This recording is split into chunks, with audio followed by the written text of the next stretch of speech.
मुशीर बराए उमूर कश्मीर कमर जमान कायरा ने वाज़ेह किया कि आइन में सदर और गवर्नर के इख्तियारात वाज़ेह हैं। वफाकी हुकूमत जो फैसले करे सदर उस पर मुहर लगाते हैं। सदर और गवर्नर इंतखाबात की तारीख नहीं दे सकते। इलेक्शन करवाना इलेक्शन कमीशन का काम है।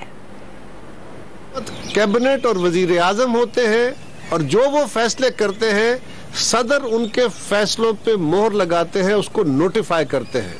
सदर का अपना कोई एडमिनिस्ट्रेटिव इख्तियार नहीं है।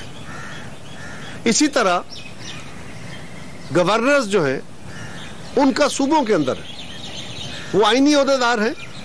गवर्नर साहब जो सूबाई हुकूमत फैसला करेगी यानी काबीना और चीफ मिनिस्टर उसको नोटिफाई करेंगे। ये जो रोज कहा जाता है कि गवर्नर डेट देंगे, गवर्नर डेट देंगे, डेट वो देंगे लेकिन सूबाई हुकूमत की एडवाइस पे, लेकिन डेट बुनियादी तौर पे इलेक्शन कमीशन देगा। काम इलेक्शन कमीशन का है।